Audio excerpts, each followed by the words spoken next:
Multi-factor authentication or two-factor authentication is a great way to protect your online account in case if your password is stolen. This methodology usually requires you to enter in your username and password, then a third input for an authentication code. And this authentication code is usually generated through your mobile device and application, which has a rolling code that expires every minute or so, or it can be a email generated code or even a SMS code. And today we're going to look at how we can create a multi-factor authentication within our own website, so we can have something like this where you can enter in a token once you have entered in your username and password. So our sample website will look something like this. When you go to log in, you'll be prompted to enter in your username, your password, and then your authentication code. And here I have selected a incorrect authentication code, so when we log in, despite having the correct username and password, it'll kick us out saying that the bad credentials were supplied. And the gem that we're going to be using today is called ActiveModel OTP, OTP standing for one-time password. And I really like this gem because of its simplicity. It has the basic functions of generating the code and then authorizing the code, then also providing a provisioning URI where you can then create a barcode from that URI to then scan with your mobile application. However, this gem doesn't really go into depth on how you can tie this into Devise or your other authentication schemes, and that's what we're going to be looking at today, is taking this gem and being able to generate the code, send it to the user, verify it, and to provide the QR code so that it can be scanned with the mobile application. So to get started, if you haven't already become familiar with Devise for authentication, check out episode 45 as I go through a crash course on learning how to set up Devise within your application. However, today we will be adding in the gem ActiveModel OTP and also the gem RQR code, which is the gem that will be used for generating the QR code. Be sure to run bundle and restart your Rails application. So within our routes file, we have our Devise for users, which is pretty standard, but then we are overriding the sessions controller with users sessions. And we're doing this so we can handle the one-time passwords. And then under our users resource, we have two different endpoints, one for enabling the multi-factor authentication, and then one for disabling the multi-factor authentication. And then within our user model, we have a has one-time password helper method, and this is thanks to the ActiveModel OTP gem that will be used to generate the rolling token. Also have a one-time password module for enabling and disabling the token. That way we can see the current state of the token and whether or not the user account has this enabled.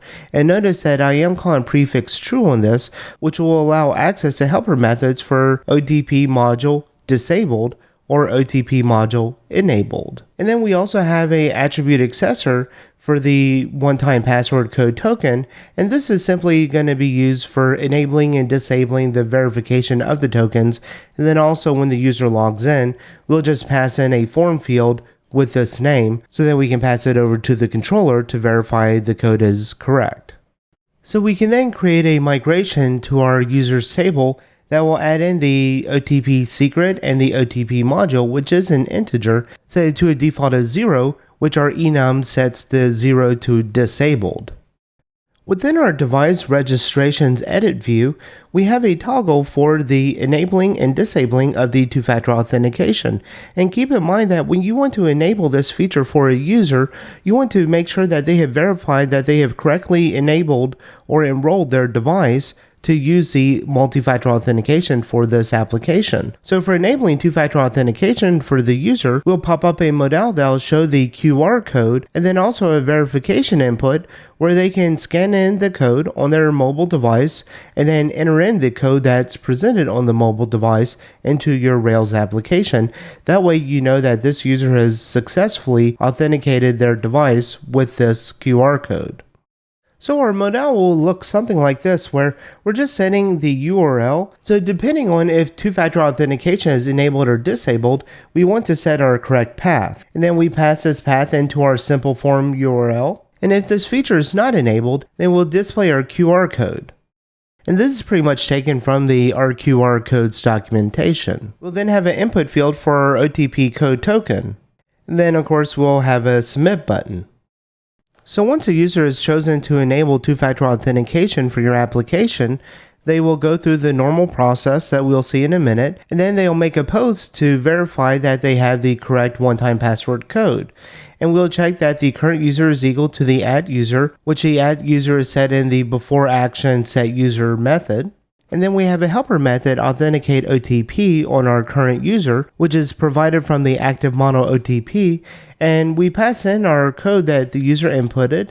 And then we also allow a drift of 60 seconds, and this is going to be a leniency that the user took a little bit of time to enter in the code. If the current user is the user, and if the code is correct, then we'll pass in the OTP module enabled, and we'll see in our sessions controller how this is a trigger to also verify the token entered. And likewise, for disabling the multi-factor authentication, we also check that the current user is a user, and then we also check that the code that they entered is correct. And if that is the case, then we will disable the code and then redirect the user. Otherwise, we'll redirect the user saying that it could not be disabled. So take note that our sessions controller is inheriting from the device sessions controller. And the only action that we really need to overwrite here is the create action. So authenticating your resource with the warden.authenticate, passing in the auth options, that is your standard device authentication. And then the continue sign-in params down here, this private method is typically set in the create action of the device sessions controller. However, we're going to override this. So first we'll check if the user is found. We'll also check to see if the module is disabled. If it is, then we'll continue to sign in as we normally would. Otherwise, if they do have multi-factor authentication enabled, we'll then check to see that they have entered in a code. Otherwise, we will sign out the user and say that they must supply a token. Otherwise, if they have entered a code, we'll then check to make sure that the code is correct, and then we'll continue to sign in the user as we normally would. Otherwise, we would sign out the user, redirect them to the root URL, indicating that they have supplied a bad credential. So let's see this in action. When I go to edit the user account, I'll edit the two-factor. I'll then be presented with a barcode. I'll use my phone to scan the barcode, and then I'll get a rolling code that I can then enter. Once I enter in the correct code, you'll see that two-factor authentication is now enabled. If I log out and then try to log back in without entering in a token, you'll see that I must supply a token. If I log in and I pass in a bad token, you'll see that bad credentials supplied. If I log in but then give the correct token, it'll log me in successfully, and then I can navigate to my pages. We can then disable the multi-factor authentication by editing the user account and then go to disable two-factor. Notice the QR code is not presented because our account is already enabled. So typing in the correct code again, we can then update our account, and now multi-factor authentication is disabled for this account. So available for both Android and iPhones, you have 3 different authentication methods that you can use. I played around with each one of them, and they do work with this implementation that we've created.